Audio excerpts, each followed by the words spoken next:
Hello বন্ধুরা, রাত্রের খেতে বসছি। আজকে খাবো হলো যে নিহারি পায়া যাকে বলে। শীতের মধ্যে নিহারি খেতে মজা। গরম করে নিলাম আর গরম আর গরম রুটি, এই যে রুটি খাও। একটু পরোটার মতো করে বানাইছি, তেল ছাড়া পরোটা যেটা বলে ওরকম ধরনের। আসলে নিহারির ঝোলই মজা অনেক বেশি। মজা। ঝোল এই যে দেখো পাঞ্জাবি যেন ঘরে না, হ্যাঁ হ্যাঁ, তাও ঠিক। বিসমিল্লাহ সাদা রহমানির পাঞ্জাবি রহিম। পরছো। বিসমিল্লাহ।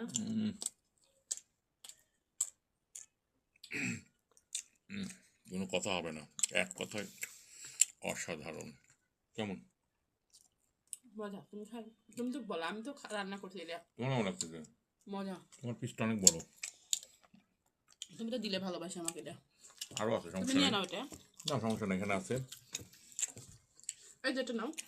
জীবনে পরে নিচ্ছি, খাই। আসলে নিহারির ঝোলই অনেক মজা।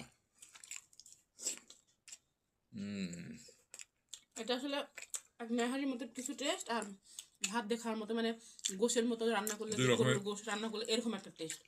আপনি ভাত দিয়েও খেতে পারবেন, আবার রুটি দিয়েও খেতে পারবেন, খুব মজা। তো যাই হোক বন্ধুরা, একটু শেয়ার করলাম আর কি। শীত শীত ভাব, মাপড়া টাপড়া সব পরে খাইতে বসছি রাত্রে। আসলে একটু ঠান্ডা পড়ছে আমাদের এখানে। আমাদের এখানে ঠান্ডা পড়তে আসছে আপনাদের বা এখন, পড়তেছে আজকে থেকে। হ্যাঁ, সব জায়গাতে মোটামুটি এখন ঠান্ডা পড়ে যাবে। ঠান্ডার মধ্যে নিহারি আর রুটি। তোমার খাওয়া দেখলে ক্ষুধা লাগে, তাই না? তো যাই হোক বন্ধুরা, ভালো থাকবেন।